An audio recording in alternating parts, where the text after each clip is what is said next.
nuyu ami tamit nuyu naa journaliste yi. di nuyu aussi population bu Kaolack yëpp suñu kilifa yi nga xam ne mënuñu tudd Kaolack te duñ leen tudd muy suñu kilifa diine yi kër yëpp ñu ngi leen di ziara suñu kilifa aada yi nuyu suñu wayjur yi ak mbokk yi nga xam ne toujours fu ñu nekk ñoo ngi ñuy bàyyi xel rawatina fans club Maam Khalifa nga xam ne actuellement am na ñu fi nekkul sax Kaolack mais fu Maam Khalifa dem ñoo ngi koy topp. donc ñoo ngi ñuy toppandi ci émission bi ñu am mbégte loolu ak contentement dellusiwaat ci suñu këru bopp fas yéene waxtaan ci mbiru jamono rek. ngir sottante xalaat incha allah xam naa ci biir ñu gën a yaatal bu neexee yàlla. waaw présentation bi li ma wax noonu doy na wala loo ci yokku. waaw Maam Khalifa bu Kaolack rek doy na sëkk ndax ñun moom. ñun lu ñu mën a am Kaolack moo ñu ko gënal. fu ñu mënti nekk tamit ay représentant Kaolack lañu. donc xëy na jamono mooy dem ba kenn ku ci nekk la ngay liggéey mën na la yóbbu fu ne. waaye ñun bu ñu soñoon sax Kaolack duñu ko génn. moo tax duñu fi gëj te duñu fi gëj mukk donc li nga présenté noonu rek baax na Maam Khalifa bu Jafalaa rek sax doy na sëkk. doy na sëkk yaa ngi ci ay pexe ngir dellu si Kaolack am investir fi dara. incha allah bés bu ko yàlla mottalee rek. waaw bu neexee yàlla ñu dellu si bu neexee. mais gis nañ la fajar gu nekk nga dugal ay revue de presse sa revue de presse yi ngay dugal noonu ba nga koy enregistré. waaw metti na de. 4 heures du matin de laay jóg. pour man neex na de ndax buzz bi ci nekk. foo dugg ci groupe WhatsApp yi ñu ngi dugal revue de presse bu Maam Khalifa. ndeysaan loolu xéewal la rek yal na yàlla bàkkeel. nga ne lépp aussi waaw 4 heures du matin la ñuy jug. mais ramassage yi ak collecte bi dina xaw a métti non wala. waaw méttiwul ak lire français bi après traduire ko olof. bon métti na méttiwul parce que booy xool comme groupe de presse yi nekk ci Sénégal yëpp am nañu kër goo xamante ni moom la ñuy wax la revue de presse. donc ñu am kër googu aussi am na ci biir groupe ci biir WhatsApp bi foo xam ne ñiy def revue de presse wala boog organe de presse yëpp fa la ñuy jëlee seeni journaux donc journaux yi normalement 4h30 voire 5h lay génn su génnee nag ku nekk yaay bayal sa tool boo recevoir et après nga def sélection organisé xool li ànd nga boole ko li àndul nga tegee ko na la yi nga soxla rek nga jël ko. donc de façon indépendant ngay liggéeyee newul loo xam dañ lay dicté naan la jëlal lii parce que période boobu sax ñëpp a ngi nelaw. mais des fois xam nga politique bi dafa xaw a doy waar maam dinañ ci ñëw sax mais politique bi dafa xaw a doy waar. des fois journal bi bind benn affaire boo xamante ni daf lay leer ne la journal bi moo ko bind mais Maam Khalifa moo ko wax benn coro bi nga xamante ni analphabète la dafay génn ne dégg ngeen li Maam Khalifa wax tey ci revue de presse bi. mais loolu du lay arrivé. si yeneen sax day ñëw yeneen sax da ciy ñëw parce que revue de presse yi nekkul dafa jekk rek mu naturel nii comme ni muy ñëwee nii. ku am xel tuuti tey bàyyi xel bi may door pour mu yegg sax 200 vues problème la. def naa 1 an boo xam ne pour mu am 200 vues problème la. pour wax la loo xaarul doo ci yegg. dëgg la beneen problème bi mooy bi ma daan tàmbali maa ngi koy seetlu te des fois damay jékki-jékki duggaat ci affaire yi di ko xool. damaa baroon. su ma daan wax dafa bar. donc pour mu amoon public bi problème la. mais plus que may gën di dem. di gën di évoluer di gën di bàyyi xel sama bopp. yaa ngi lire commentaire. bon du ma wax ne du ma ko lire. mais des fois ma bàyyi ko xel parce que dina tax nga xam li ngay def. d'accord donte mënu la dicter nag. man kenn mënu ma dicter. parce que liggéey la boo xam ne. sa borom d'abord jamono bi nga koy def kenn rek nga séqal mooy sa borom. moom moo lay superviser. donc li ngay def boo ciy bàyyi xel sa bopp bàyyi xel ci sa borom bàyyi xel aussi ñi lay bàyyi xel. donc man su ma gisee benn information boo xam ne bu ma ko génnee sax lor yenn nit je préfère. bu ma demee mënuma ko génnee ma wax ko formule boo xam ne du ma gaañ. donc yooyu yëpp day bon dafa nekk ay affaires yoo xam ne kenn mënu ko expliquer ba mu jeex mais li wér te wóor daal mooy. information yi bu ñëwee danañ ko tànn d'abord. tànn li ñu mën a génnee. parce que y a plus de 40 journaux. au Sénégal. donc nit groupe de presse yi mel noonu la journaux yi mel. y a plus de 40 journaux. il faut sélectionner te boo sélectionner lu ëpp aussi da lay sonal ci liggéey bi. il faut sélectionner tout simplement 10. ci parmi les 40. 10 yooyu noonu am na yoo xam ne ñoo mën a ànd. am yoo xam ne mënuñoo ànd en général fait divers mooy mujj nga xool journaux boo xam ne génn na ci fait divers bu ëpp solo. nga mujjee ko. li ci des nag nga xool noo ko waxee rek togg ko ay xolof lanu ba mu mën a jàll. te du gaañ. ayca suñu avant première bi nag dañ ci mën di participer loo boo ci bëggee wax rek ca mën nga ci wax sunu kilifa gi nga xamante ni moom mooy maam Amadou maam ki nga xamante ni.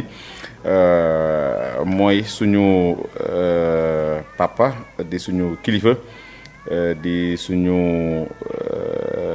sëriñ te lew nañu seen ñàkk ko ni ki démb di maam Seynabou Niass moom démb la génn àdduna ñu jébbal ko borom gis ngeen sax Jafala tey ay programme am ci suba daf ko ajoon ngir def direct bi ñu ngi koy jaal moom nag nekkoon na doom ci maam Aliou Aminata Niass nekkoon te fii ci jumaa ji li nga xamante ni moom moo nekk imam mu nekk sëtu maam Alaaji Abdoulaye Niass ndaxte baayam ak maam Khalifa ñoom ñoo bokk ndey ak baay ñu ngi koy jaale nag xalifa bi di suñu kilifa suñu baay Serigne Cheikh Ahmed Tidiane Khalifa Niass di ko jaare suñu baay te papa arabe yi ak PDG di docteur Ahmed Khalifa Niass di ñaan suñu borom yàlla na yàlla yokk leeram te tas ñu si barkeem Adja Coro.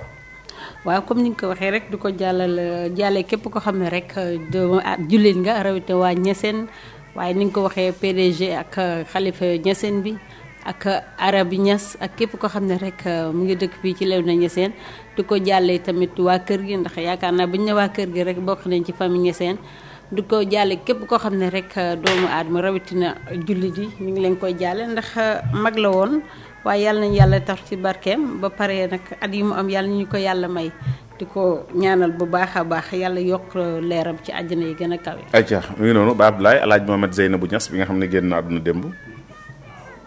sëñ Abdoulaye ñu dikk rek encore di jaale axlu Niassène yëpp di ñaan sama borom yàlla na ko yàlla doole yërmande yokk leeram di ko jaale képp koo xam ne jullit nga rek ndaxte buñ ñee Niassène rek Niassène ñëpp a ko bokk muy Mbàkke muy Faal lu mu doon a doon tu ngay jullit rek ñun ñëpp a bokk mbir mi kon nag ñu ngi koy jaale ñëpp rek vraiment daal di ñaan sama borom doole yërmande ci moom te yokk leeram waaw Abdoulaye loolu daal lañ doon def yónnee suñu njaal rek te suñu kilifa it wax dëgg yàlla moom it lu foor la ci moom lu ko jege la kon nag su doxee ba ñàkk ko yaakaar naa ñun ñëpp a ko ñàkk kon nag ñu bokk booloo ñun ñëpp rek doole ñaan rek na ñaan fu nekk lay jógee allahumma yal na yàlla nangu ñaan yëpp yàlla na ko ci yàlla jotale tey nag dëj bi xumboon na lool li jaale waa leen di suñu benn dëkkandoo Ndey Xadi Jaw la tudd moom suñu jabaru grand frère la moom it dafa génn àdduna démb ñu denc ko tey fii ci Léona Niassène Baye Abdoulaye dafa mel ni yow tey yëre santé nga solde PNLP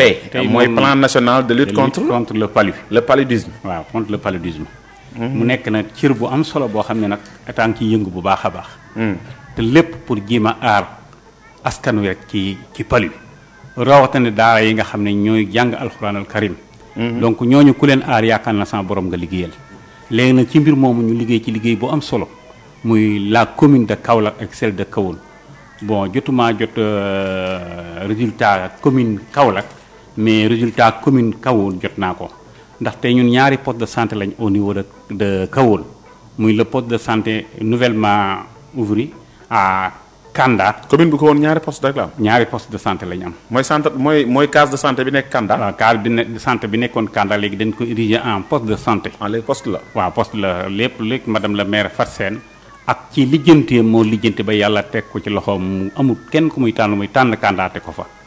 wax dëgg yàlla ñu sant ci baax di ko ñaanal. bi ñu demee nag ba au niveau de Kanda la xam nañ ne bu ñu dee wax daara rek. ndax au niveau de Kahone on a eu 75 daara. ci biir 75 daara Kanda mën naa ne 61 daara yëpp ci biir Kanda la nekk. waaw Kanda bëri na daara Kanda nga xam ne daara yu macha allah. ci biir loolu nag bi ñuy distribuer sànq yi aussi au niveau de Kahone on a distribué 409 moustiquaires ñu distribué 1320 au niveau de Kanda Fodé Bayo ci daara yi. nga xam ne lépp rek ngir bëgg rek zéro palu benn palu bu moom ci daara yi. ñaax leen nag sëriñ si ñu taxaw bu baax ci nañuy takkale xale yi sànke ndax bëgguñu dañoo bëgg bi ñu koy def sax dañoo dem ba calculer li joboot gi. yan façon sànq ngeen doon séddale. waaw mooy moustiquaire imprégné yi rek yi ni joxe nii. yëpp dañu koy imprégné mais des fois gars yi joxe yu ñagas de. taalibe yi su mën a fanaan. yi moom man moom taalibe laa man damay faral taalibe yi moom ñagas yu borom pax yu gudd yu yaatu yooyu. yi moom man waroon naa ci àndaale benn te ñagas yi nga xamante ne boo tëddee sa yaram bi. waroon naa àndaale benn sax wan la archive nga xool ni mu demee. moom yu baax la tubarfakàlla mu benn problème. yu nooyi la waaw yu nooyi la. waaw kon ñu ñaax ñu leen di ñaax nag. bëgg sëriñ daara boo xam ne jox nañ la. ci sànq yi ngeen ci Mame Bara Niang Mame Bara jox naa ko. jox nga ko jox naa ko Aliou Niang jox nga ko. Aliou Niang jox naa ko. Amadou Gueye jox nga ko. Amadou Gueye jox naa ko. jox nga Serigne Niang. Serigne Niang jox naa ko. kon dama ne la boo ma doon lim rek am nga su ma ne la am naa 61 daara. au niveau de Kanda. waaw donc 61 daara yaakaar naa ne ñëpp. war nañu mën nañ ci xaj waaw. Kahone am 13 daara. loolu moom bëri te ñëpp jox nañ leen ba matal amul ku manqué le vraiment xam naa ne 61 daara de boo ko doon génn ci département bu Kaolack. ci 14 communes yi. 14 communes yi. gaw ma nga gaaw koo am ci benn commune waxuma la. mi ngoog xam nga commune boo xamante ne benn quartier.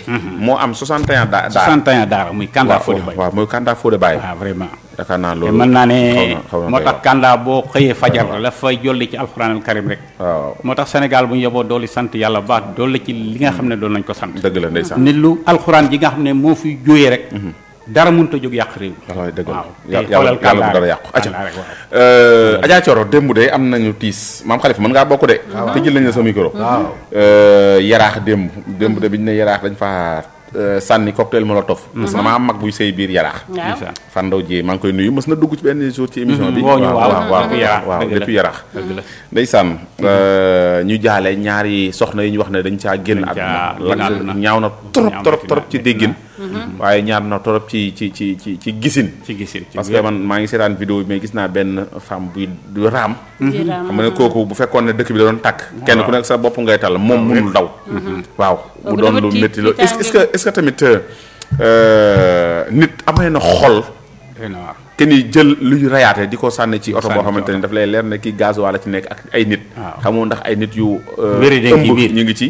ak waaw ak nit yoo xamante ni mag lañ tëb wàcc. ak yeneen ak yeneen. yëpp waaw ñaaw na de histoire boobu laay li ci version yi ci génne tam bëri na de. waaw parce que am na ñu nekkoon ci tata bi ñu ngi naan amut ay ñu ci dee am na ñoo xam ne ñu ne am na ñu ci dee. am na ñu ci xam nga dee yu mel nii. bu bëri bu amee version yu bëri dafay am. parce que man seetaan naa ci ñett yoo xam ne benn bokk si ak moroom seetaan naa chauffeur bi muy wax. seetaan naa ñaari client benn maire. bu ci wax ak beneen ku góor. parce que ñoom nee na ci biir lañ nekk mais ba xale yi njëkkee kal seen tata bi. dañoo wàcc ñu dugal leen beneen tata. wax nañ sax numéro tata yi. xam nga Thioro manipulation dafa bëri ci réew mi. dafa bëri xam nga maam Khalifa. Dakar Buzz. démb dafa def benn vidéo ci benn tata boo xamante ne dañ koo kaloon. barki démb. bi mu ko defee après mu defaat beneen vidéo beneen reportage ci tata biñ lakk démb. léegi am na benn site. site bi Sénégal la commencé li ci des nag mun du ma ko yeggee. waaw moom moo reprendre vidéo boobu. moo jëmale ñaar yi defaat ko montage. boo ko xoolee waa ji def vidéo bi ñaari yëre yi mu sol. ci ñaari vidéo yi sax bokkul. mu mel ni maire bi dafa wàccee ci oto bi. ne oto bi kenn deewu ci. c'est vrai oto bi mu duggoon kenn deewu ci maire boobu sax. mooy bi njëkk a arrêté. frère am. génn na tey def benn vidéo ne maire bi. vidéo bi ñu ko monteel bokkul ak li xew. te muy dëgg. li xew moom. constaté nañ ne gis nañ ñaari nit yoo xamante ni faatu nañ même chauffeur bi nga xamante ni moo nekkoon ci bis bi doon ko dawal. moom gis na ñaari nit yu lakk yi kon kooku li mu wax moom moo gën a wóor. moo wér looloo wér. que li keneen di wax. maanaam ñaari situation yu bokkul. yu bokkul la très bien. c'est-à-dire bii dafa xew tey. waaw bii xew démb bii xew barki démb. voilà bii barki démb. c'est-à-dire bon li nga wax tout à l'heure dafa am solo c'est-à-dire dañu toll ci jamono boo xam ne. manipulation moo ëpp doole. ci ay informations yi ñuy joxe. tout à l'heure yaa ngi may poser question. ne ma booy joxe xibaar yi. est-ce que des fois du am ñoo xam ne dañuy jaar ci suuf di la jox dara sax naan. journaux bii dina ma waxal dara tey. day am bien sûr day am. léegi entre parenthèses maam Khalifa ma dëgg la li ngay wax noonu. benn politicien toog ak nag moom mu defaral boppam. article ba pare. envoyé ko journaliste bi mu génne ko mu xëy envoyé waat ma ko ne ma xoolal dafay am. parce que sax ñoom sax léegi dem nañ ba. léegi li garaaw laa lay wax surtout Kaolack fii léegi gars yi dem nañ ba politiciens yi dem nañ ba léegi. article yi ngay gis ñu koy waxal politiciens yi. ñoom ñoo koy bind envoyé ko le journaliste. parce que nee nañu bu ñu bàyyee journaliste bi lu leen neex ñoom dañuy bind. bon parenthèse la woon. mais juste damay expliquer ne. gis nga réew mi dafa am fu ñu toll foo xam ne. bu yeboo rek ñu xaw tey ci benn côté. boo seetloo ñun xale yi. parce que émission bi man ci jeunesse bi laay gën di wax. suñu waajur yi ñu ragal lañ. même bu nawet jotee sax dañ naan fay leen téléphone yi. pourtant ñun ñi ñuy waxal fay leen téléphone yi xam nañ li nekk ci danger téléphone. mais lan moo tax des fois sax ñu am fitu du ñu fay téléphone yi parce que peut-être mesures yi ñu ciy jël ñoom mënuñ koo jël. mais ñoom fi seen xel yem rek mooy. nañu fay téléphone yi. noonu la ñu mel aussi ci réseaux sociaux yi. ñoom waajur yi. kenn nan la ci xelam dalul ci côté réseaux sociaux yi. toujours dañ naan xale bi ñu dégg ñuy wax ci réseaux sociaux yi bu ñu sañoon sax seen doom di utiliser réseaux sociaux parce que ci réseaux sociaux yi ci lay manipulation yi di jàll. xam nga par exemple lu mel ne Jafala du génnee information boobu du ko génne parce que ñi muy servir valeur lañ soxla li ñuy servir réalité dëgg lañu soxla bu dee cas bi am fële ci Yaraax li ma ciy wax lu simple la dañu toll ci Sénégal benn situation boo xam ne ñaari côté dañuy xëccoo kenn ku ci nekk mu ngi jaay moroomam doole kii jàpp na ne fekk mu ngi yàq fekk mu ngi yàq dina mën a am ndam maanaam fekk yàqul du mën a am ndam kii jàpp na ne moom fekk indiwul doole fekk indiwul doole waaw du mën a régler la situation moo tax fi ñu toll nii communication baax te képp kuy wax ñaari nit di la déglu nga war a mesurer sa kàddu ba doo lor ñiy déglu doo lor ñi lay bàyyi xel parce que comme li ma wax tout à l'heure rek Sénégal toll na foo xam ne le moteur bi mën a indi la solution mooy jeunesse diine bi mu tollee ci situation jeunesse moo indi solution bi penc bu tollee ci benn situation jeunesse bi mooy indi solution mais ban jeunesse ban qualité de jeunesse la ñuy wax est-ce que mooy jeunesse bi nga xam ne violence la ci lay dëkk est-ce que mooy jeunesse boo xam ne conscientiser wuñ ko est-ce que mooy jeunesse boo xamante ne nii préparé wul boppam pour xam lan mooy responsabilité am donc bu ñu demee ba jeunesse bi ci boppam conscientiser wuñ leen waaye lépp lu ñuy indi comme solution violence lay doon mais ça reste une question ñu toog waxtaanee réew mi parce que jeunesse boobu noonu li ñu gën a soxla ci moom mooy par exemple problème am na ñu ne jël nañ seen leader comme par exemple la situation actuelle politique ñu ne am na benn leader politique boo xam ne jàpp nañu ko ay manifestation am na dañuy dem yàq est-ce que loolu mooy nekk la réponse si c'est une action politique moo indi problème bi est-ce que nekkul action politique moo ko mën a régler maa ngi koy wax tout à l'heure sama yaay ne ko tubaab bi li ñuy rawee mooy ñoom dañuy jël justice jiital ko avant ñuy ñëw ci côté violence bu ñu demee ba jeexal nag ci la ñuy soog a indi violence parce que mooy nekk seen dernière arme mais ñun suñu première arme mooy la violence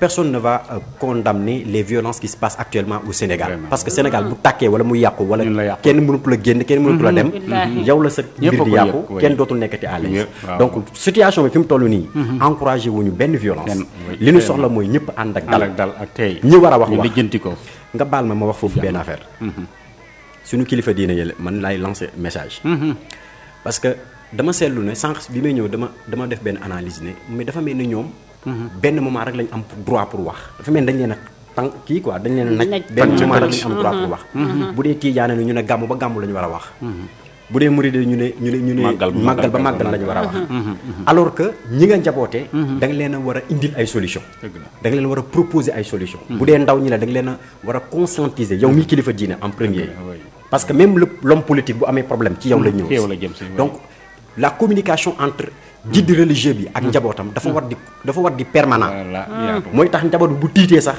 fenn kenn rek lay déglu mais bu ñu demee ba politique sax dem na ba jël la place religieuse mais on se pose la question mais Mame Khalifa bu fekkee ne ñi war a noppi ñoom ñi ngi wax mais ñi war a wax est-ce que ñoom ni waruñu noppi foofu loolu Serigne Cheikh rek tëjoon na wax jooju nee na parce que Sénégal dafa am ñoo xam ne ñi warul wax ci boppam ñoom ñooy wax dem nañ ba benn moment mais kon est-ce que jarut kon population bi dajale xaalis fay ñi war a noppi ñu fay la ñu noppi waaw man li ma ci wax rek xolal Pape Laye am na koo xam ne mission wax kese la wax dëgg yàlla yonent bi mission en premier wax la woon kaddu bu demee ba noppi rek seet leneen am na donc am na ñoo xamante ni wax kese moo leen war bu ñu noppee rek la muy jur mu ëpp doole fuuf bu ñu waxee même bu fekkee ne am na lu dul faju du faju donc am na ñoo xam ne seen mission wax la nanu wax parce que buñ seen noppi li mu mujjee indi moo gën a grave instant bii nii li xew mais est-ce que tamit du dem ba jur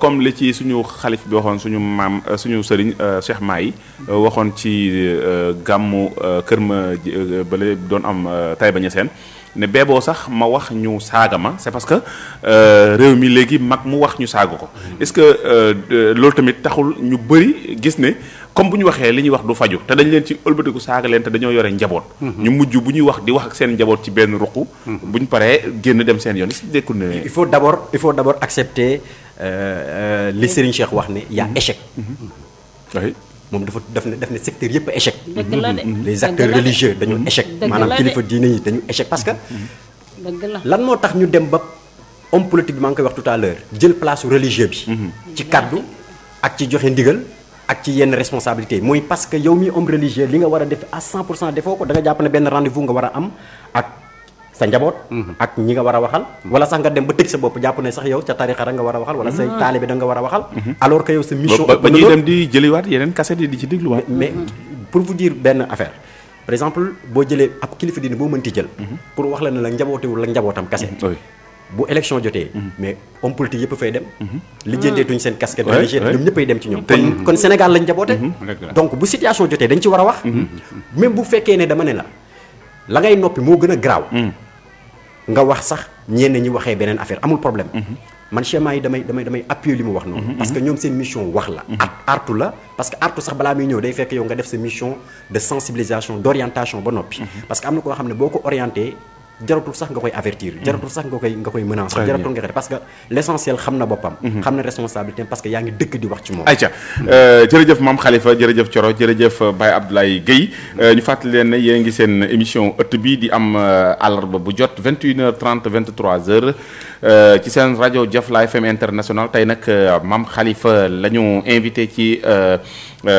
plateau bi ñu war a waxtaanee tey ñeenti point bi ci jiitu nag mooy la jeunesse et les associations war nañ ci waxtaan tamit ci ndaw ñi nga xamante ni ñi ngi dem ci immigration clandestine bi ak it lu ñeel divorce yi nga xamante ni gis nañ ne bëri na lool ci ndaw ñi war a waxtaan tamit ci li nga xamante ni moom moo nekk ñàkkum xëy mi chômage bi nga xamante ni am na ci ndaw ñi ci loolu lépp lañ war a waxtaanee xam naa ne Thioro li ñuy wax ñamale gi di 30 minutes di jeex na fi mu toll nii lekk nañ ci temps auditeurs yi lu mat benn minute wala ñaar Mame Khalifa sunu laaj bu njëkk dañ koy dugal rek ci li nga xamante ni mooy li fi daan xew ci affaire association ñu gis ne jeunesse bi bu nawet jotaan ñu tëj da ngay gis ne ñi ngi créer ay association di def ay setal di dugg ci kii bi di def fuural yeneen yu ñu mel daawuñu woon tal affaire politique borom kër gi ak jabaram moo ko daan tal mais ñi si des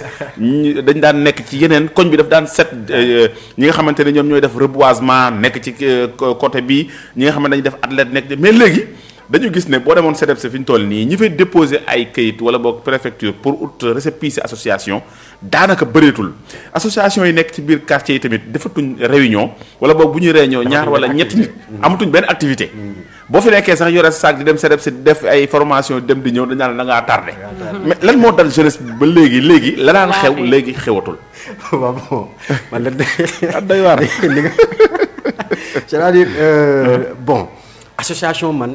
lu ma ñeel la lu ma neex la waaw parce que surtout période yi nga tudd nii nga xam ne vacances yi ñi demoon dañuy ñëw ci quartier bi ambiance war a am kafoore te sax li nga yaa ngi tudd tout à l'heure mais activités yu bëri ci période bi lañ def pour ñëpp mën a retrouver wu nawetaan fuural voilà nawetaan et tout wax lu yàgg fuural waaw athlètes yi yu am solo la yu am solo la ngar mooy la waaw simb waaw bien sûr période yi la ko xale nga période yi la dëbay xala mooy wax loo de mais lay bëgg coow en fait association ay buri yooyu association yi waaw man toujours dafa am ay association yoo xam ne ñoom laay ciblé ñoom laay waxal ñoom ngay waxal waxuma ASC yi waxuma ASC association de développement yi waaw association de développement yi nga xam ne yow yaa ne ci quartier bi créer sa association tuddee ko nu mu la neexee comme AGEC comme leneen ñoom après dañuy ñëw nag voilà exactement ñoom dañuy ñëw appuyer même ASC bi parce que ni ñuy organiser wu noonu sax day permettre ASC bi bu leen soxlaayee day yomb pour mu kii léegi nag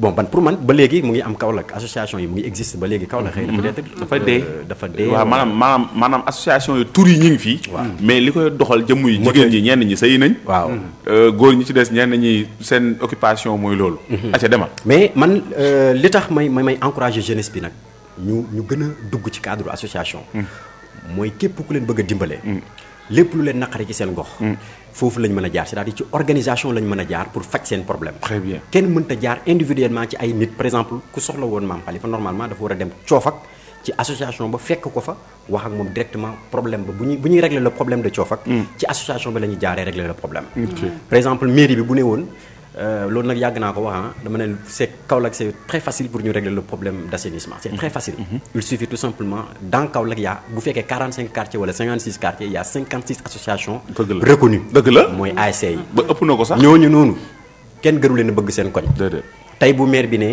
chaque un mois fin de dimanche bu mujj bi dañ leen di appuyer laay tudd. appuyer parce que kenn ku nekk sa kër am na loo mën a nettoyer. dañ leen di appuyer ngeen def setal boo leen paree ñu neexal leen ngeen togg seen añ kafoore mu nekk journée d'ambiance loolu doo ci frais sax benn 300000. ci weer bi. yaa ngi comprendre. te ko ñëppay set. donc association rôle am d'abord mooy fexe ba koñam lim koy defal moom mu delloo ko te mooy na set. parce que ci kër gi nga dëkk ci koñ bi nga dëkk dafa war a set. sa kër warul set nga bàyyi koñ bi mu tilim. day dem ba problème sax dootul amati ci koñ bi parce que léegi da nga dem quartier yoo xamante ni booy duñ gisante sax xamante wuñ sax. da ngay gis waa kon kii ci koñ bi la dëkk. ci koñ bi la dëkk et pourtant bu fekkoon ne am na association bu fa nekk waxuma ASC ba léegi maa ngi ci association de développement yooyu ngay wax day permettre dim waxtaan am. kii bu amee problème ak kii président bi ci boppam mooy dafay am ci biir association bi ay rôle yoo xamante ni dañ koy jox ay nit. kii moom mooy gérer affaire solidarité kii mooy gérer ak te loolu man li ma ci gën a neex mooy. da lay teel a jox responsabilité. da lay teel a xamal yow yaay. man ci loolu laa jaar de. mais da ngay teel a yeewu. ba pare dara dootu la rëcc. c'est-à-dire foo mënti dem ëllëg. mën nga faa jël da ngay bokk. bu ñëpp waxee da ngay wax parce que dañ la teel a jox responsabilité.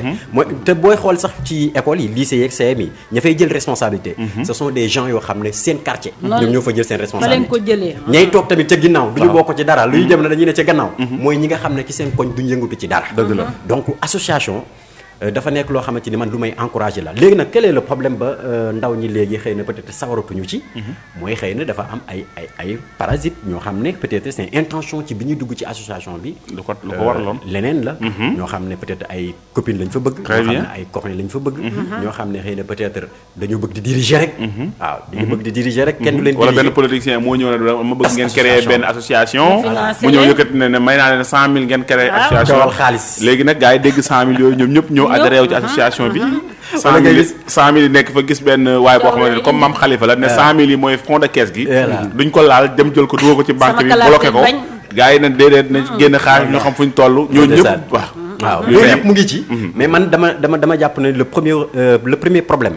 le premier problème bi nga xamante ne nii moo war a tax association juddu. ci quartier. mooy régler les problèmes du quartier. très bien parce que yaay ak papa rek amuñu temps di ñëw di setal koñ bi. te koñ bi set dafa neex a ñëw. day tax laay bu ñu. dañ lay respecté dañ lay respecté. parce que booy jàngi doo am problème fooy jaar. bu nawet bi ñëwee tuuti la ñuy régler seen problème mu quartier. da nga miinanteeg say xarit. donc lu xew ñëppay ñëw bokk da ngay gis waa koñ ba ñëpp ñëw naan dañuy ñëw sax da ngay gis ñoo xam ne dañuy jógee fi ne sax ñëw dañ lay ñee dañuy jàpp ne benn daayira fi xewle wala fekk na koñ bi ci boppam ñoom ñoo juboo ok mais gis nañ ne comme fu mel ni xaw ma mairie bu kawoon naka la ko doxalee mais gis nañ ne mairie bu Kaolack moom créé na benn kuréel boo xamante ni mi ngi ko tuddee conseil de quartier avant conseil de quartier sax conseil consultatif de quartier moo fi amoon boobu si ma juumul Mariama Sarr moo ko fi indi woon Madiayna moom moo fi indi woon conseil de quartier bi mu fi jógee Mariama ñëw indi conseil consultatif de quartier bi mu fi jógee waatee Serigne bi mu ñëwee moom dafa indi conseil de quartier mais conseil de quartier yooyu dafay ressembler association yi nekk ci biir quartier bi yëpp ñu wut benn président mais kon da nga gis ne yoon bi gars yi jaar pour indi conseil de quartier su fekkoon ne baax na quartier yëpp set na par rapport ak ni nga xamante ni noonu nga développé. waxatuñ ko très bien waxatuñ ko. voilà déjà. man jàpp naa ne man li ma gën a bañ. mooy dépendre ci autorité pour développer sa koñ. très bien man loolu dama ko bañ. te am na yenn problème yu sew sewaan yoo xam ne mu ngi suñu koñ yi. mais c'est facile ñu régler ko. oui ay problème assainissement nii. ñun suñu koñ par exemple lu mu dee 500 gàlle am na fa. 500 kër. kër gu nekk ñun suñu waxuma la bu ñu dépendre ci mairie de. bu ñu dépendre ci kenn. mais ñetti association ya fa nekk. nañu dajaloo ñu def benn conseil comme li ngay wax ni wékku ci ASC bi. ñuy réunion chaque fois. ñu ne léegi pour problème. mais foofu tamit problème dafay amaat. ban problème. mooy que ni gis nga boo duggee ci problème ASC yi dafay gën a vague par rapport ak ni nga xamante ne noonu la association yi demee ndax. ODCAV ak ONGAM ñëw nañ quartier bu nekk ut nañ fa ñeenti association ñeenti ASC yoo xamante ni benn bokku seeg sa morom fooy football nawetaan. waaw non loolu sax loolu côté sportif bi ngay wax. waaw mais je parle l'intérêt du quartier. parce que loolu intérêt peut-être sa ruq la. non soo dugalee ASC. da nga laal koo xamante ni maag moom ñoo bokk association mais bokkuñ ASC. waaw le problème boobu day ñëwaat judduwaat. man d'abord. te li tax mu créé ASC bi.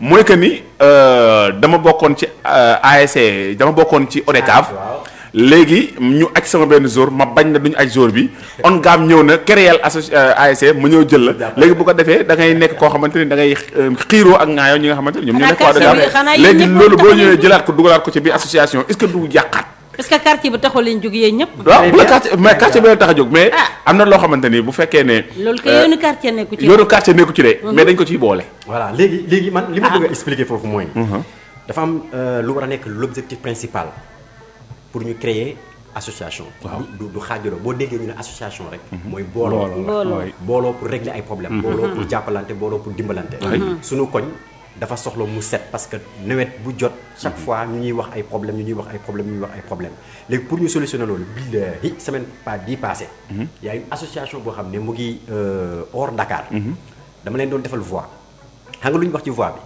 bi village sax lañ wax ñoom seen village dañ ne dañoo taxaw pour régler suñu problème électricité te lijjanti wuñu mairie lijjanti wuñu keneen et pour cela dañu ne xool nañu def nañu bilan bi def nañu lépp a pare nee nañu xale kër bu nekk booy bu nekk 800 francs lay joxe 800 francs ci weer bu nekk 800 francs lay joxe ñi nekk bitim réew 1000 francs la ñuy joxe ok ñu ne loolu xool nañ ba xool waaye bu ñu ko amee mën na régler suñu problème mu maanaam lampe yi nga xamante ni fi mu toll nii tàkkul ci koñ bi mais nag loolu nekkul suñu objectif loolu suñu premier objectif la bu ñu paree dañu bëgg a régler problème mu ndox mi ñu fexe mu dugg suñu koñ kon ñooñu lijjanti wuñu mairie lijjanti wuñu ay autorité xam nga lu tax parce que dañoo xam seen responsabilité moo tax ma ne la association boo xamee le sens même bi nekk ci créer association du yow sax da ngay toog ñu lay xaar naan la créer association mais yow yaay jug pour ñu créer association taxawal sa koñ taxawal sa quartier jàppale sa koñ jàppale sa quartier te association yi sax léegi seeni mission dafa dépassé loolu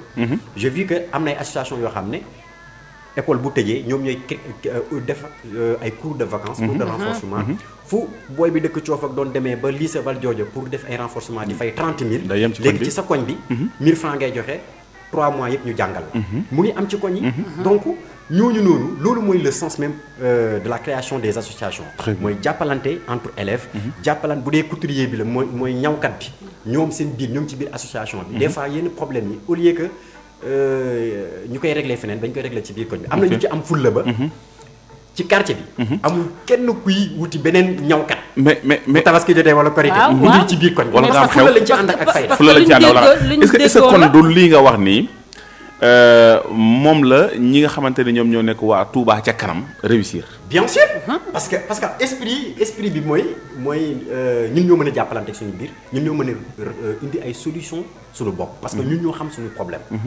mairie bi procédure la laaj waaw pour nga régler un problème dëgg la te procédure bi mën na jur 2 ans léegi ñun quelle est notre responsabilité première waaw est-ce que duñu jug ne fii nga xam ne chaque fois day taa camion lu muy jar 50 000 wala 75 000 koñ bi ñun ñaata lañ am na 300 jeunes kenn ku ci nekk na def 500. ñu dajale lu ñu am dem suñu yaay ku ne joxe 1000 francs ñu complété ko sëkk foofu. le problème est résolu. dëgg la Babla loo ci doon contribuer li ma ciy wax mooy. li mu wax nii lu am solo la. waaye da di adduna dafa maanaam Sénégal lépp dañ ko politiser. waaw gis nga bu fi defoon ab association tey ba nga commencé doxal da nga gis ki nga xam ne day politique day ñëw dugal ci loxoom. su ci dugalee loxoom.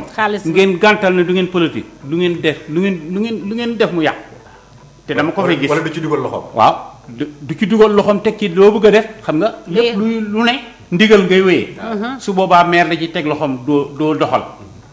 mais lu ñu fi defoon c'est-à-dire newutoon fii dem jël ay ab koñ monter ay lamp jënd xaalisam monter ay lamp yooyu mu monter dañ ko dindi loolu mi ngi fii c'est-à-dire dañ ko dindi loolu ko waral parce que ànd toog ki nga xam ne moo fi nekkoon.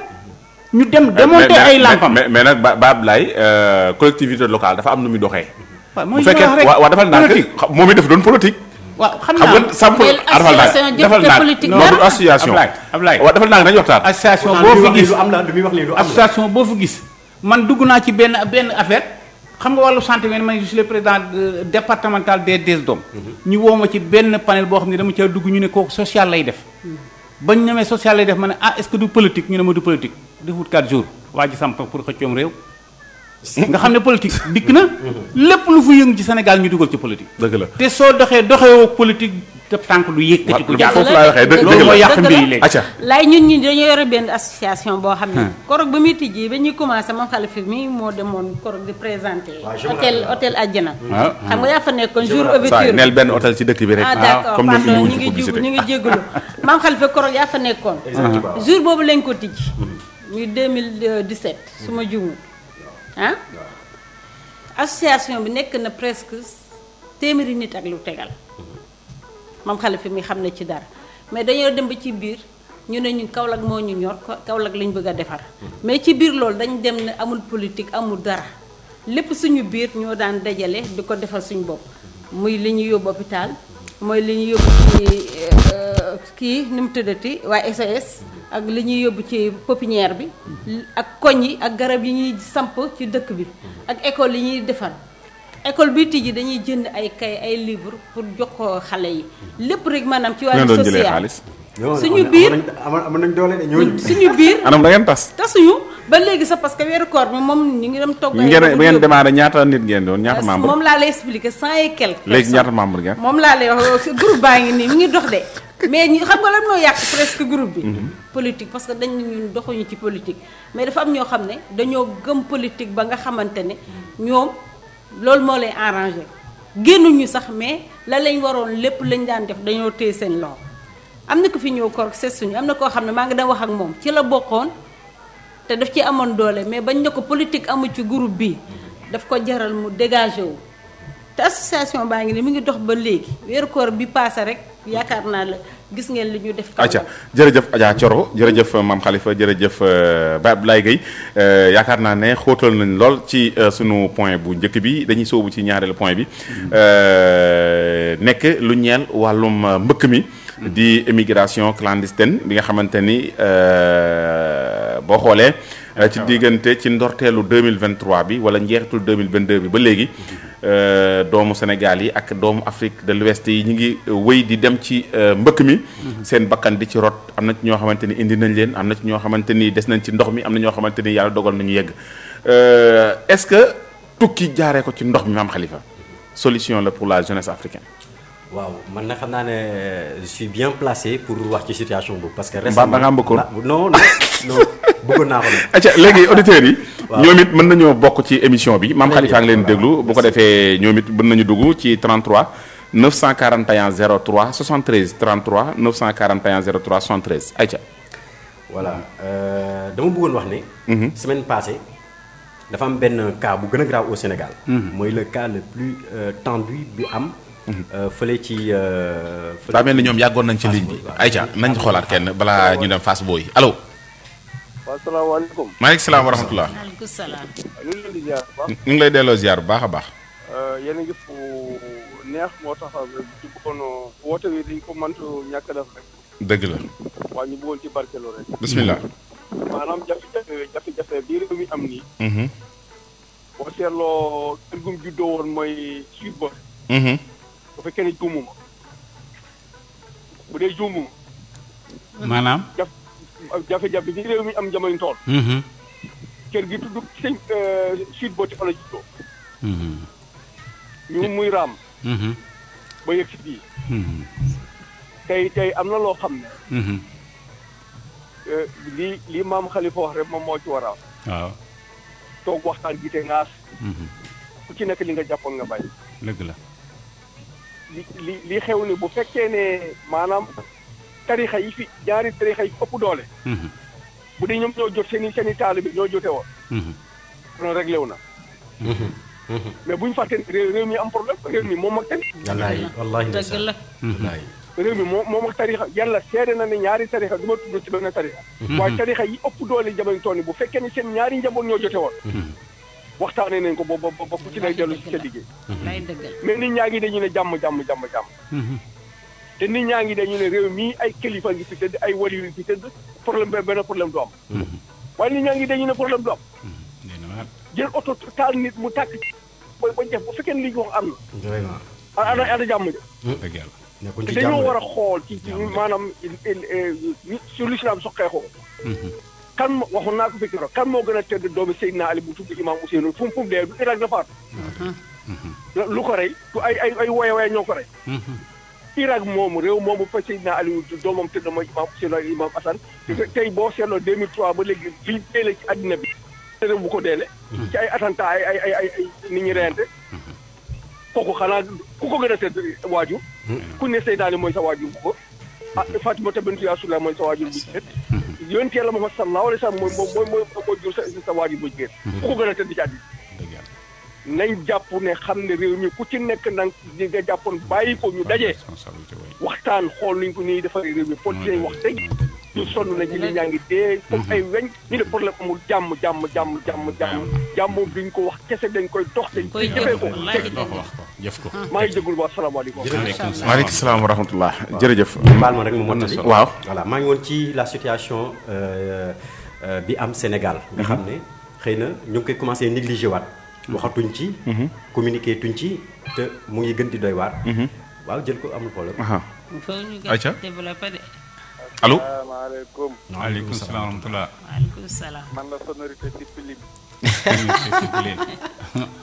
waaw kooku àll waay kii sonorité si pilim la sonorité si pilim maa ngi lay ziar yaa ngi wax lu yàgg wallaay ndeysaan wallaay laay sama xol daal sedd yàlla xam na ndeysaan waaw borom lan ngi nii baax na am na solo ndeysaan waaw mais revue de presse itam ñu ngi ko ciy ndokkal man daal gannaaw Seydina Ousmane moom moo fi ne waaw waaw léegi kon kon tey man dama gën a comprendre njëriñu association parce que dafa amoon jamono ci association bu fi nekkoon ñëw waxtaan ak man ne ma dañoo bëggoon nga intégré nangam man nag ma wax leen li may naqar yi mooy ay musique ak yooyu noonu mais wax dëgg yàlla man sama participation du jëm fan la foofu lan menge waaw waaye am benn xale bu jigéen ne ma maanaam association lu tax nga war cee bokk mooy léegoo rek dara am ngeen jàppale ñu mën a jël loolu dem fàtte ko dara exactement maanaam nepp organiser ay musique rek moo ko tax a jóg te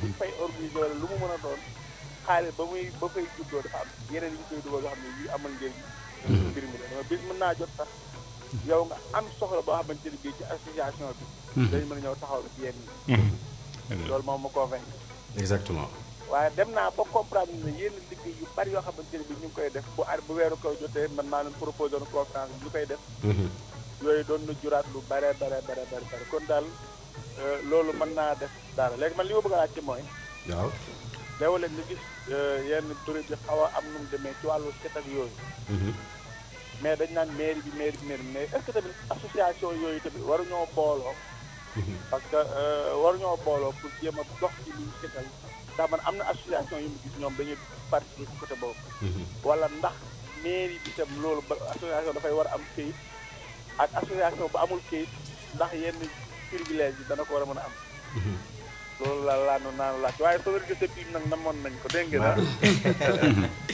merci beaucoup jërëjëf léegi jërëjëf Añ Malick ñu développé rek tuuti ci côté mbiru mbëkk mi nga xam ne nekkul une situation nouvelle au Sénégal ndax yàgg na fi ñu ngi fàttaliku même jamonoy 2006 sax amoon na fi 2008 donc yàgg na fi am mais bii dafa ëppi loxo te nag gis nga Sénégal dafa am lu ñu commencé négliger mooy ndaw ñiy dee te lijjanti wuñ ko xam nga xale yi sax dañuy fooyee léegi naan góor mbaa du manqué mais dañoo koy fooyee mais léegi mu nekk dëgg parce que ren jii nii li dee ci mbëkk bi sans ñu compter phénomène bi amoon en 2021 yaa ngi fàttaliku ñi demoon ci mbëkk mi kenn xamul nombre ba nam toll dëgg la le cas de Fass Boy man daf ma jaral Fass Boy mu ngi nekk xam nga diggante Tivaouane ak Mboro 24 kilomètres la diggante Mboro nag ak foofu 10 kilomètres de plus la c'est-à-dire j'ai fait plus de 40 kilomètres pour jéem a xool la réalité bi am foofu noonu ci Fass Boy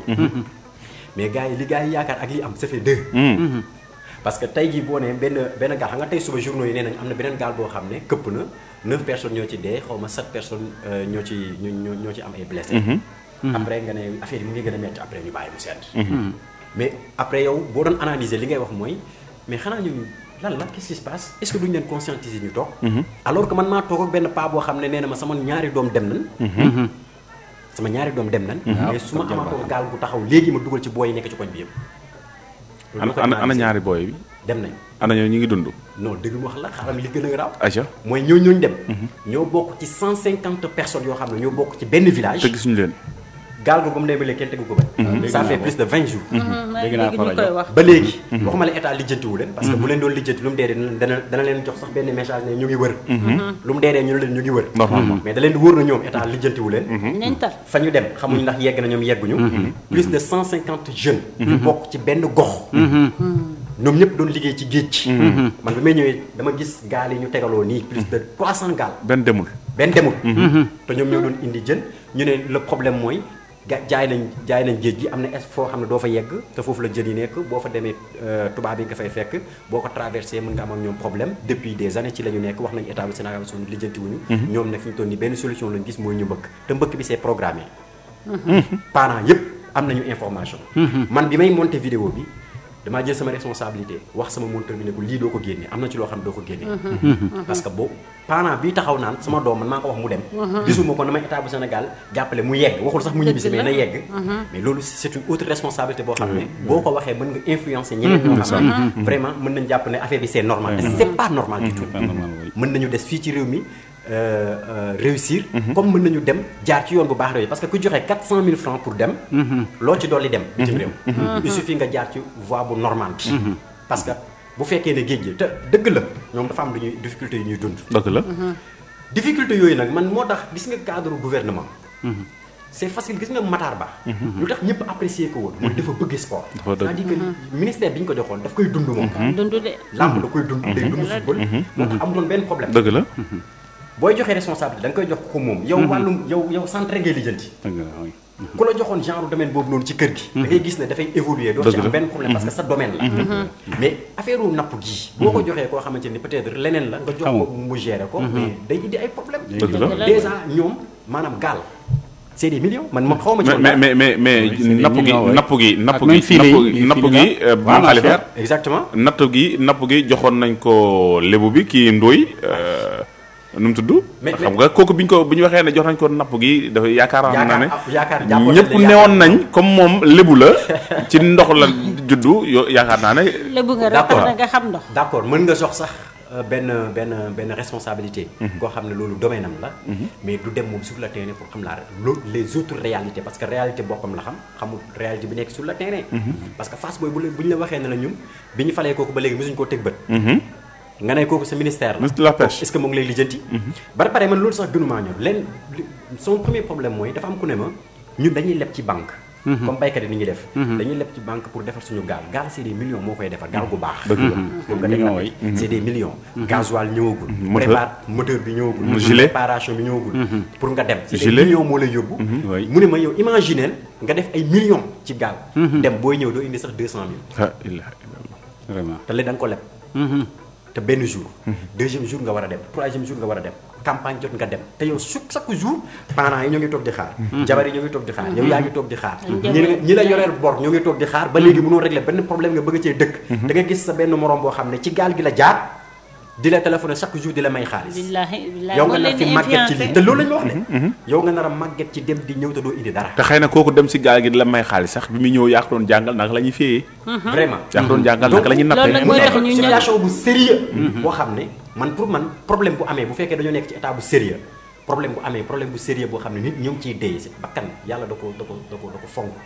nit ñee ngi dee benn nit rek bu dee woon war na tax ñu jéem a lijjanti problème bi indi ci ay solution benn nit. asumala ak ñu ne par exemple 150 personnes kenn gisu leen. c'est-à-dire dama yàlla jégal bu ñu ne woon dañoo ñàkk seen bakkan. deuil national la ñu war a am. oui normalement 150. 150 personnes. oui parce que 11 bébé tuyawoon yi rek dañoo def 2-3 jours. mais moom mi ngi bëgg a yàgg de. mais kenn gisu leen ba léegi. dëgg yàlla gis nga loolu ngay wax noonu fan yi rek relaté nañ ko fii ci Jafala ma ne leen ñun ñi ngi wax ne réew mi waroon nañ tal leneen lu mooy problème yi ñu nekk parce que déjà accident yi fa amoon yu yëpp deuil national lañ waroon def. te tekki man leen benn gaal bi ñu wax départ na Fass Boye plus de 150 éléments ne ci réer kenn gisu leen kenn xamul ci la nekk. dolli ko ci accident yi kon donc ñun waroon nañ xalaat. mais Sénégal rek mais taxul ñu xalaat loolu. te beneen bi aussi am na fu ngeen wax léegi ci problème ministère yi ne dañuy jox koo xam ne ab lébu la jox nañ ko ministère. mais gis nga réew mi li ko yàq mooy lan. man nañ ma jox ministère bu ma joxee ministère xam nga ma déjà commencé de sama intérêt bopp laay xool. xoolatuma liggéey bi ñu ma jox pour ma gérer ko mais dama xool sama intérêt bopp ak sama njaboot. te dafa bari ci réew mi nag léegi. bari na déjà. nga dox li ñu la jox nga doxal ko tey yàlla tax nga taxal ko réew mi aussi. moo jafe léegi. te ñu bari man mii tey bu ñu ma faloon leen rek déjà commencé na pour kër mais est-ce que man sama salaire man na maa réglé lii. li nga dégg nuy wax ci rajo yi ñu joxe lu ne def lu nekk ndax sa salaire Ablaye mën na la ko may. mais boo ko defuti sa salaire fan nga ko jëlee. te état waxu ci dara. tu vois un certain diw muy def loo xam ne lii ci dëkk bi di joxe ay xaalis fu nga dégg ñuy def ay. dañ laa tuddee nangam mais sa salaire may na la ko. te père salaire may na ko. li ma ci préciser mooy. salaire mënul sax dund. mënu nga léegi nag yow naka nañ lay tuddee dara. nga def ay millions yu dul jeex génn maye fii lu ne nga dégg na diw mooy joxe diw moomee la muy joxe. ci li ngay dégg pour ma terminer. gis nga booy yi dem ñoom ñëpp am liggéey. booy yi dem nii ci gaal gi. moo xam ñi ñàkk seen bakkan moo xam ñi yeggul. moo xam ñi réer. ñetti cas moo am dafa am ñu yeggul. am ñu réer. am ñoo xamante ne nii dañoo yegg ñu war leen a refoulé ñu ñibbisi. mais bu ñu nekkee 100 personnes. 80 yëpp am nañu métier. ñii ay nappkat lañ. dañoo xam sax ndox.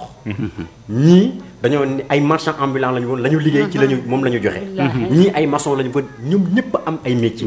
mais problème bi mooy métier bi dafa doxut c'est-à-dire dañ leen a promouvoirul man dama xamul ministère yi déjà est-ce que gis nga boobu ba léegi yow le ministre de la jeunesse mu wax ci. pourtant c'est les jeunes qui meurent. mais bu fekkee ne actualité politique bu amee nga dem sur les plateaux des fois yaay jënd temps d'antenne pour wax ci l'actualité politique kii naafeq la kii nangam la dafay jaxase askan bi. mais bu benn doomi aadama surtout un jeune. bu génnee àdduna da nga ci war a communiquer. le minimum nga déplacé wu. massawu. famille boobu. mais ñoom ba léegi état bu Sénégal deful benn réaction ci ñoom. woowu leen téléphone. déplacé wuñu bu dee Dakar benn nit sax bu réeree wala mu ñàkk bakkanam ci géej gi lu mu dee nga gis ministre de l'intérieur ci boppam ñëw def communiqué. ñoom léegi du ñu ay Sénégalais. 150 jeunes. dans un village. ñu disparaître nii kenn gisu leen kenn déggu leen zéro réaction de l'État te ñu mën a am bateau bu leen wër. mën a am avion bu leen wër. mën a def ay réaction parce que géej gi lu mu ñoom xam nañu réalité gi. ni ñu def ba for ñenn ñi ni ñu def ba lijjante ñenn ni ñu def ba topp ñenn ñi ba benn bateau sax dafa mujjee mbëkkanteeg bateau bi leen doon wër. pour ñooñu ba ñooñu ñu ñàkk am ñoo xam ne ci ñàkk seen bakkan bu ñu defoon action yooyu sax. ñee seen xel xaw a daal. loolu mooy lu mais Mame Khalifa immigration clandestine bi nga jàpp ne état jeunesse bi ak parents yi kan moo ci amee responsabilité. responsabilité partagée la parce que man moom xam nga man sama xel. man Mame Khalifa même bu fekkee ne maa ngi am fukki dërëm. xam nga li tax ma wax loolu dama gis ne état. créé na benn coopération boo xamante ni sénégalo-espagnol la. sénégalo-espagne la mu ngi tudd BAOS foog naa. waaw dañ ne jeunes yi nga xamante ni dañoo demoon ci gaal gi. te dellu si nañ dem foofu ñu financer leen financement yi nekkul loo xamante ne lu ñu remboursé la. mais dañ leen koy financer may leen ko maanaam exemple da nga ñëw ne man Coro géej gi laa doon jaay. ñu ñëw ne la fan nga doon jaay géej gi nga ne bërëb sàngam ñu ne la lan ngay soxla pour jaay géej gi. nga ne taabal ñu dem lijjanti la taabal bi gën a baax bi gën a cher ci taabal yi indi la teg fooy nduggee nga ne Fass Boy exemple wala Mboro dégg nga wala Jogo ñun ànd ak yow dem ba foofa ne la lan ak lan nga bëgg nga wax li nga bëgg yépp ñu jëndal la fayal la paasaatal la nga ñëw ñoo la toogal nga jaay bu fekkee da nga nekk immigration retour mais est-ce que tamit ñu tegaat fi ay mbir yoo xamante ni dañ ne DER beeg ANPEJ yeneen ak yeneen na yooyu dañ koo teg pour xale yi nga xamante ni amuñ formation dañ leen ciy defal formation bu ñu paree ñu financer leen mais est-ce que tamit état bu fekkee ne dafa ne lii maa ko teg pour jeunesse bi toog jeunesse bi bàyyi fu loolu dem. est-ce que du nekk loo xamante ni tamit. jeunesse bi est-ce que xam nga ne comme par exemple ma delluwaat ci li ma wax tout à l'heure ñi dem ñi ci ëpp sax soxlawuñu financement. ñoom ils ont déjà des financements am nañu lu ñu téye ñoom. mais li ñu téye dañ leen a mayul jàmm pour ñu liggéey ci li war a tax ñoom ñu am ko. ak tamit yaakaar naa tamit am loo xamante ni maanaam li ngay financé moo ko ëpp. waaw ci dund. loolu sax benn la ci problème bi. waaw mais ma développé tuuti. je donne un exemple nappkat bi. moom lijjantiwul sax financement am na financement boppam. mais problème bi mooy yow fa mu war a liggéeyee. aaye nga ko. fu mu war a mooy géej gi waaw géej gi ci boppam aaye nga ko. marchand ambulant bi. fu mu am. fi mu war a taxaw pour jaay. aaye nga ko. yaa ngi dégg mais est-ce que tamit yoon la nga taxaw ci kaw tali di jaay. waaw ñu cadré ko. ñu organiser ko. comme communiquer ci. utal leen place bu ñu war a jaayee.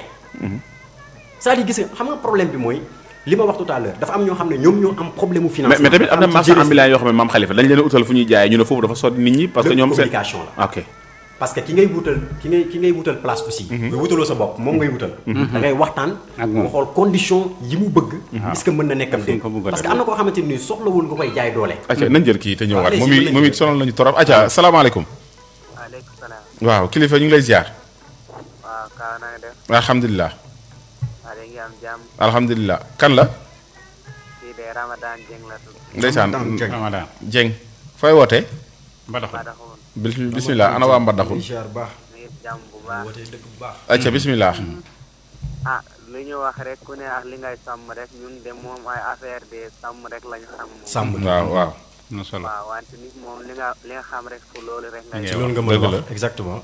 waaw maa ngi leen di ñaanal bu baax maa ngi nuyu sama bàjjan Coro moom. Coro Jotaay Ramadan maa ngi lay fay bu baax Dieng. waaw waaw bés bu baax jàmm dama waxoon kaaral mu woote balaa may teel yi. jërëjëf Ramadan rek dëgg nuyu. waaw yàlla nañu yàlla may. amiin incha allah. amiin incha amin allah amin amin yaa rabbi. acca Ñun maam ma Khalifa sa yaa ngi yaay. woon ci point bu intéressant muy cadre bi. cadre bi nga xamante ni wax nga ko léegi ci nappkat bi nappkat bi. wax nga ko léegi ci marchand ambulant bi nga xamante ni moom dafay jënd bagage am war koo mën a téye di ko jaay te tamit man borom dama jàpp ne li Jakarta ki nga xamante ni borom Jakarta mais tamit maam Khalifa foofu danaa fi xaw a werante ak yow tuuti parce que gis naa ne marchand ambulant bi nga xam marchand ambulant mooy ki nga xamante ni dafay yore bagage di wër ak moom xam nga ki nga xamante ni dafay yore bagage di dugg ci koñ bi kenn waxu ko mais ki nga xamante ni moom la ñuy wax mooy tablier bi à la plupart tablier bi la gars yi gën a sonal mooy ki nga xamante ni dafay jënd bagage au lieu que mu ut cantine ci biir marché bi mais day ut cantine ci biir marché bi def ko dépôt yaa ngi may dégg ba pare ut benn table bu yem génn ko ci digg tali ci kaw tali bi fi nga xamante ni fa la oto yi war a droité teg fa di jaay su jaayee ba jeexal dem ci dépôt bi mu loué génn fa bagage ñëw tegaat ci buntu bi di jaay mais est-ce que kooku marchand ambulant la waaw man li bi ma mën a wax. waaw marchand bi ma mën a wax mooy xam nga ñëpp par exemple mënuñu nekk ci marché. benn marché. jaaykat yëpp. Sénégal ñëpp ay jaaykat la léegi sax jaaykat digital daa am. ñëpp mënuñoo nekk. xam nga lu waral loolu mooy ñëpp mënuñoo nekk ci benn marché. réalité bi am Sénégal gi néew fii rek la am. dëkk boo dem am na ñoo xam ne ñoom ci kaw tali bi. am ñoo xam ne ñoom ci buntu marché yi. mais lépp dafa laaj organisation. communication. am na ñoo xamante ni balaa nga leen di yëkkati. da nga leen di wutal espace da nga leen di wutal solution waxtaan ak ñoom. parce que normalement. lu jaarul yoon. jaarul yoon kenn du ko encouragé. mais tamit dafa naqadi nga jël sa financement def ko ba noppi ñu jël di la yëkkati loolu dafay frustré ay jeunes yu bari. ñoo xamante ni à la limite du ñu xam lan la ñuy def. parce que bu dee Jakartaman par exemple je donne l'exemple Jakartaman bi. moom 2000 francs 1000 francs bi muy lijjanti pour yóbbu ca këram. nga bëggoon nangu ci tali bi. exemple. kooku encouragé woo ko pour te pourtant loolu. mais kooku nu ñu war a def ak moom te mu war a fay taxe moom it. non attends. gis nga des fois ma waxtaan ak ñoom ñi nga xam ne dañ leen laaj ay papier benn simple papier am na ñoo xam sax dañuy matal papier yépp ba pare ñu leen di sonal pour laaj leen benn 1000 francs sampal oto yeeg jakarta yi ci yam mais loolu ñun ñoo ko war a xeexal suñu bopp ba noppi ñu organiser ko ñu xam ba xam loo xam ne da nga koy joxe ci weer bi benn yoon mu jeex parce que dafa am loo xam ne non loolu am na taxe waaw am na abonnement xam nga bu fekkee Kaolack la fii abonnement Jakarta 7500 la perception municipale nga koy fayee boo amee Jakarta bu bees léegi chaque fin du mois 2000 francs ngay fay mais Jakarta maa dañ naan ñoom amuñ 2000. non attends est-ce que ñoom bu ñu ñëwaatee ci kaw tali bi. waaw ki leen di arrêté di leen laaj. bu ñu leen joxee abonnement. waaw plus police municipale rek moom moo am droit Jakarta man de romb mun a ko taxawal mu taxaw bu génnee abonnement am rek da koy bàyyi mu dem xam nga ñan la ñuy laaj xaalis ñi nga xamante ne duñ fay abonnement parce que ñoom dañuy dem ba gis dañuy yeb coro dem ba bëgg a dugg marché gis police bi taxaw ñu ne coro dimbala ma police baa nga ne coro def coopération parce que moom ñoo bokk koñ coro wàcc moom mu tourné coro dox dem ñooñu danañ toog 3 mois duñ jàkkaarloo ak police léegi kay li xewoon mooy ñàkk a fay taxe moom duñ koo wax kenn mais ñu fexe ba commune bi seet maa ngi dégg nag ku ñu fal bees xam naa ko bu baax a baax moom lañ fal mu nekk njiitu perception municipale li ma dégg ne moom la bëgg a def ci garage Nioro bii ak ci conducteur yi Jakarta yi nar na fee taal daay waaw parce que la plupart des jeunes yi nga xamante ne ñi ngi fii Maam Khalifa nekk ci conducteur di dawal Jakarta fii xam nga fan la ñuy fayee abonnement Kahone moo gën a yomb mais boo demee mairie bu Kahone ci seen comptabilité bi bu la defee bu la dekee seelee la fa nekk ci ay abonnement dëkkuñu kawoon la ñuy boo ñëwee yab client police municipale bu Kaolack ne la an sa abonnement nga génn abonnement ne ko man kawoon laa dëkk lu mu ci mën dara la ci mënul léegi nag li mairie bu Kaolack waroon na def politique mooy xam ne kawoon 1000 francs 2000 francs la ñuy fay abonnement chaque fin de mois nga fay 1000 francs xaw ma 2000 francs ñoom ñu wàññi seen abonnement 7500 yi abonnement 7500 foo ko teg bu ñu la jàppee amoo abonnement xam nga ñaata ngay fay 10500 parce que da ngay fay 3000 yoo xamante ni moom mooy nekk xaw ma la nu ñu koy waxatee taxe bi xam lu ma la wax léegi booy ne comme loolu nag noonu la demee ñun dañuy dem Kahone fay ji fa léegi nag recette boobu noonu yëpp waroon dugg ci commune bu Kaolack léegi commune bu Kahone la jëm est-ce que kon ñii am nañ xam-xamu gérer c'est ça moom Khalifa mi ngi koy wax léegi parce que affaire bi jafewul mais c'est que problème communication la yam ak tamit am xam-xamu wàcc ci biir terrain bi parce que yow mi jógee fii paas dem ba Fass Boye kenn remboursé la sa transport mais xam-xam bi nga am noonu bëri na nit ñoo xamante ni amuñ ko te yow am na loo xamante ni wax nga ko am na loo xamante ni dese nga ko mu nekk réserve boo xamante ni ëllëg nga koy utiliser xam nga la ma la wax kon nag mairie yi nañuy waxtaan wala boog ñu wàccee seen agent yi ñu dem ci terrain bi xool naka la ñuy waxtaanee ak ñoom léegi ki fi toog nii lan la bëgg a dogal xam nga ko ma lu mu bëgg a dogal ñu bàyyi ko moom Khalifa suñu temps bi yaakaar naa 19 minutes moo ci des te dese nañu ñaari lay sooy wax dara ñaari point man moom sama wax noonu la demee man boobu óol man moom kilifa yi dama leen di bàyyi rek dama leen di junj xam leen parce que man homme de terrain la man lu ma am ci àdduna wàcc ci terrain moo ma ko gënal waaw parce que boo bëggee am culture générale maam Khalifa mii ñoo bokk fu ñu naanee culture générale boo ko bëggee am da ngay wàcc ci terrain bi da ngay waxtaan ak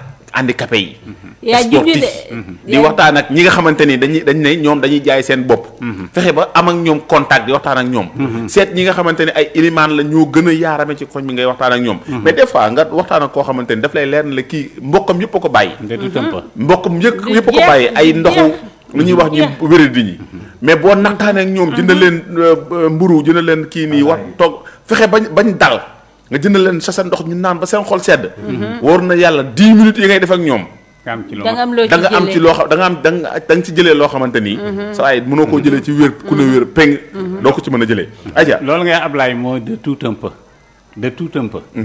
lépp lu ne nga for ca tuuti dëgg la soo ko boolee rek daal di gis njëriñ dëgg la foofu nag tamit te man commune de Kahone laay wax ñun de tàllal nañ loxo leen Jakarta maa ñëw leen rek ñun bu ngeen ñëwee moom ñu defar suñu commune moom intérêt am lay wax waaw sama intérêt parce que fa la nekk man suis conseiller sànq da nga laaj affaire mbëkk mi parents yi wala tey ji gouvernement bi wala tey jeunesse bi kan mooy responsable mais dafa am parents yoo xam ne tamit dañuy ñëw di jox seen doom yi xaalis pour ñu dugg ci gaal yi dem parce que man seetaan naa benn waay joo xam ne dafa ne moom moo jox ay doomam paas ñaari doomam moo leen jox paas ñu dem ba ko waa ji laajee dafa ne ko lu tax ma jox parce que dafa métti suñu xoolee situation kër gi liñ bëgg lépp mënuñu ko am ci li ñuy liggéey xam nga ko ba pare ëlbati ko ne xale yi ñoom ñaar ñëpp dee nañ ñaari doomam ñu demoon ci gaal gi dañoo dee tey ji xam nga kooku responsable bi kan la papa ji la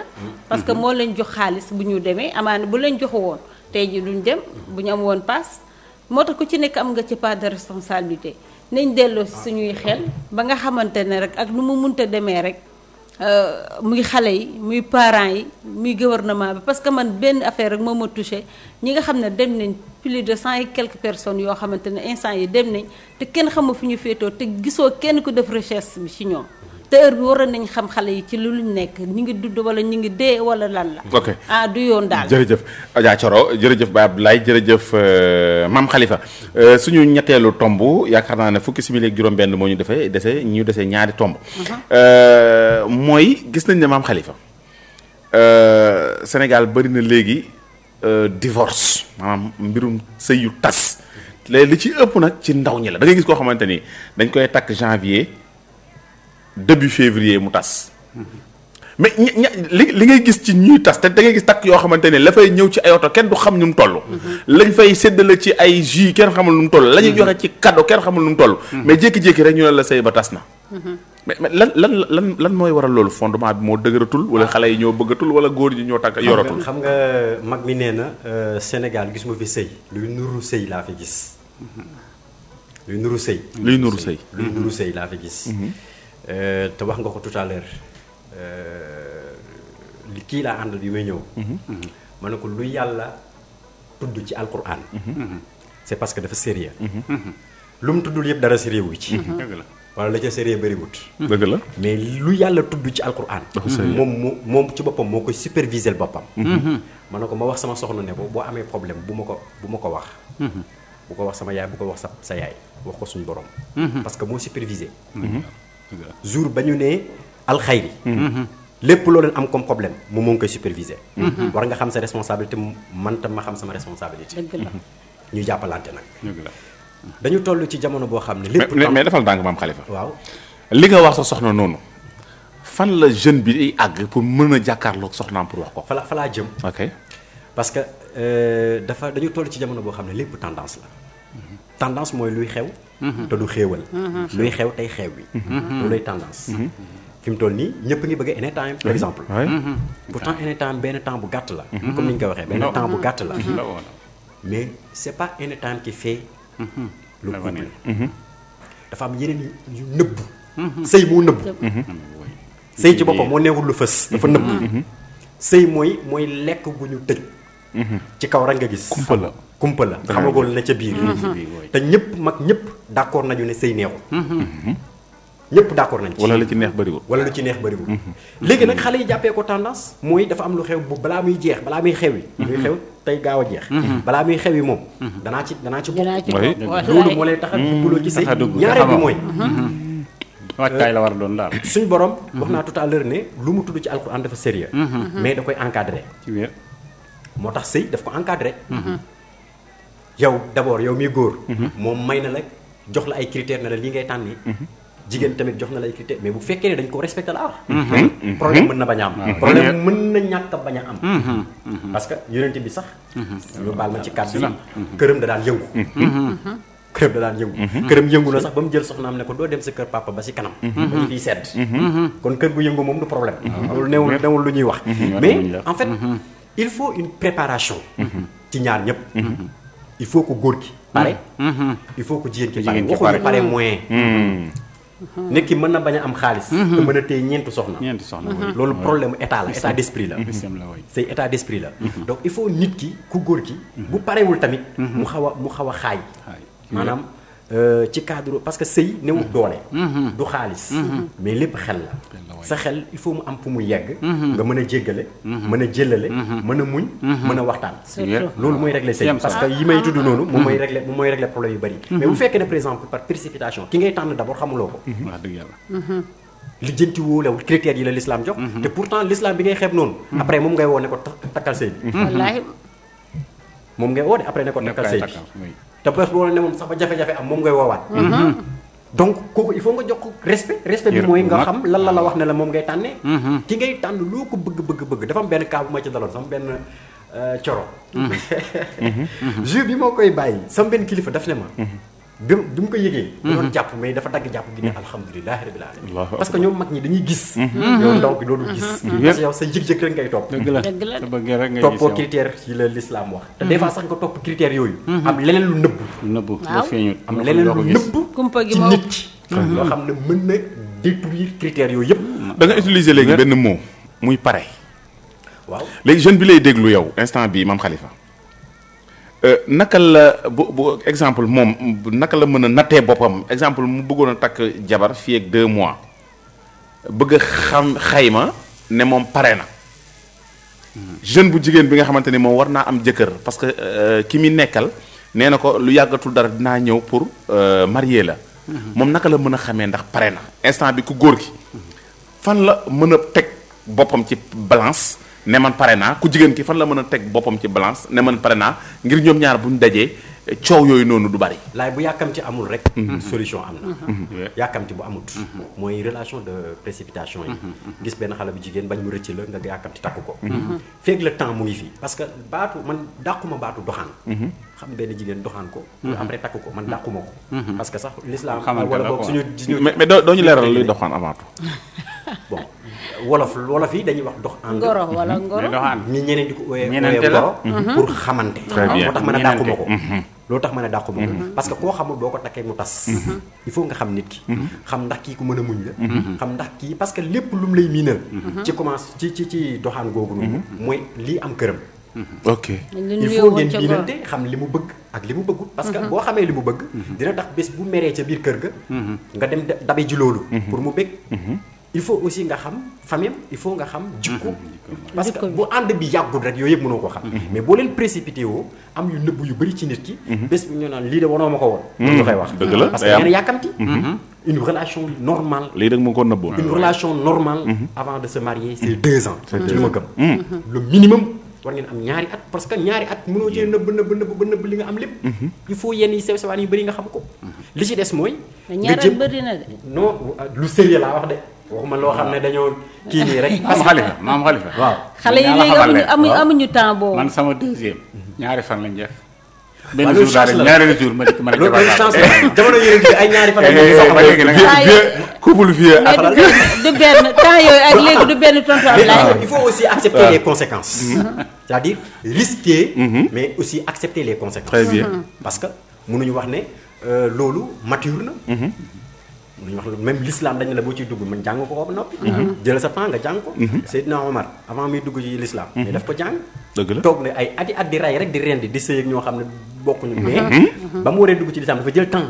pour xool ndax l'islam ba mu yàgg. am na benn moment bi mu duggee ci l'islam mu yàgg dafa wax yéen tamit ne ko est-ce que lii ñu nekk ni dëgg la. mu ne ko dëgg la mu ne ko kon amatul toog nañ dugg. wallaay. jug dem di jënti nit ñi ñëw dugg ci l'islam parce que amatul nëbb. donc une relation. une relation dafa war a ñor. bu ñorul nag après il faut accepter certaines conséquences yi nga xam ne day ñëw ci biir. day ñëw ci biir ñii xamante sax. day am problème asuma la ñoo xam ne dañu laamisoo nii rek. soog a nekk ci sëy. mais xale yi ci boppam ñu amatul temps boobu. bi ci des mooy sëy day am kilifteef. day am kilifteef. surtout dafay am kilifteef. surtout góor. loo nekk xale boo amee 18 ans sax am soxna. bul nangu mukk sa soxna yilif la. waxin la quoi. foofu nga wax noonu. waaw naa la fi may leen parce que ba nga ne sëy day am kilifteef dafa am solo ndax ba ma demee ne man soxna laa bëgg xam nga lu ma wax. demal wooyi la ma sa kilifa. très bien. ma dem waxtaan ak sama kilifa doog a ñëw seet si ko moom ñu doog a dox. exactement mais maam Khalifa fi muy waxee ak fii nga waxee du benn de. waaw ñaari mais bi mu koy wax nii. ñaari benn la waaye bi dinañ ko jël la taale maam. maam Khalifa. waaw parce que juróom-ñetti simili moo ñu desee. soxna te des yi léegi nañu benn point. comme jigéen ñi léegi dañoo am fit dañuy ñëw di imposer seen jabar jiital ko te jigéen bu la jiitalee lu bëri day yàqu. day yàqu te léegi wax nga ko sànq ci biir wax lu tax léegi xale yi du bëri di tas. état bi nga xam ne moom lañ xewal dañ ne fu mu toll nii dañ ciy dugg parce que moo xew li ciy bëri dinañ solu lu ma fukk sañse daal les cheveux xam nga yooyu moo leen ci poussé bu ñu demee benn 1 mois 2 mois ba ci 3 mois plus tard nga gis sëy ba commencé am problème. exactement.